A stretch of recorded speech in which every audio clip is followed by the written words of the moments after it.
हर साल रावण मारा जाता है, फिर पूरे साल रावण जिंदा कैसे रहता है?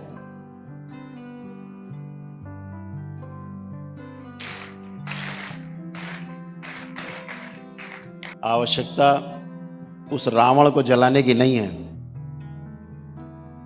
जिसे आप मनोरंजन के रूप में जलाते हैं, तो वो केवल मनोरंजन ही रह जाता है, उसके पीछे दिखता कुछ नहीं। असल में जो आवश्यकता है वो सबसे बड़ी ये है,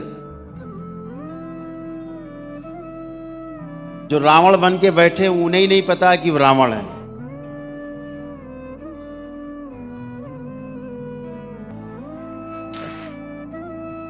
उन्हें नहीं पता है, रावण को भी नहीं पता था कि वो रावण है। अगर ये पता होता कि इतनी बदनामी मिलेगी रावण को, तो सीता हरण ही नहीं करते बेचारे को, सीता हरण नहीं करते। हर आदमी हर काम को अच्छा मान के करता है। ये मनुष्य जाति की सबसे बड़ी एक, कह लीजिए कि बीमारी कह लो, और चाहे उसकी आदत कह लो। चोर भी चोरी करता तो जस्टिफाई किए रहता है उसको, इसके यहाँ चोरी करेंगे, इसने सबका माल मारा है, बहुत इसने चूसा है लोगों को, इसी के यहाँ चोरी करते हैं, जस्टिफाई किए हुए हैं कि ये आदमी डकैती डालता सबके यहाँ, इसके हम चोरी करेंगे, तो इसके यहाँ चोरी करना अपराध नहीं है। अपने अपने हिसाब से जस्टिफाई किए रहता है। ये जो जस्टिफिकेशन है कहां से आता है? ये परिस्थितियां नहीं है जो जस्टिफाई करता है आदमी, ये स्मृतियां हैं जिसके आधार पे आदमी अपने आप को जस्टिफाई किए रहता है। गलत को भी सही मान के गलत काम करता रहता है, जीवन भर गलत काम करता है और सही मान के करता है। ऐसा कोई आदमी नहीं मिला हमें आज तक जो गलत काम को गलत मान के करता रहा हो, कर ही नहीं सकता। गलत काम को सही मान के करना ये मनुष्य का स्वभाव बन गया है, जबकि मनुष्य का स्वभाव ये बिल्कुल भी नहीं है। मनुष्य का स्वभाव है सही को मानना, मान करके जांचना और जांच करके अपने आचरण में लाना। आ ही जाएगा आचरण में, जांचता है, असली स्वभाव तो ये है।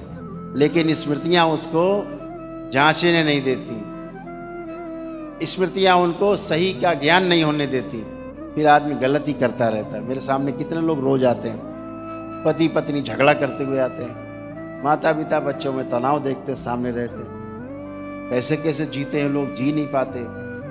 आप सब उन चीज़ों से निकल के आए हैं। जैसे स्मृतियां नष्ट होती हैं, आपसे अच्छा बच्चा कोई नहीं, आपसे अच्छा माता पिता कोई नहीं, आपसे अच्छा पति पत्नी कोई नहीं, तो सारी स्मृतियों के आदमी दास हैं। स्मृतियों के कारण ही हम, खराब स्मृतियों के कारण, जो खराब स्मृतियां हैं उनके कारण हम समस्या में ग्रस्त रहते हैं और उल्टे सीधे काम करते रहते हैं और गलत को सही मान के करते रहते हैं। जिस दिन ये स्मृतियां नष्ट होती हैं और आप होते हो सिर्फ, तो आप डिसीजन ले पाते हो कि नहीं ये सही है और ये गलत है।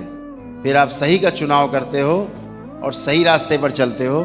जैसे आपने अपने को बाबा से मंत्र दीक्षा के लिए अपने को तैयार किया, सही की इच्छा का चुनाव किया, तो ये सही की इच्छा का चुनाव तब कर पाए अब जब गंदगी गई, स्मृतियां नष्ट हुई। जब तक वो नष्ट नहीं होती तब तक हम गलत को सही माने ही रहते। अरे चलो देखा जाएगा, अभी बहुत उम्र लंबी पड़ी है, ऐसे कर करके बहुत लोग समय काट देते हैं।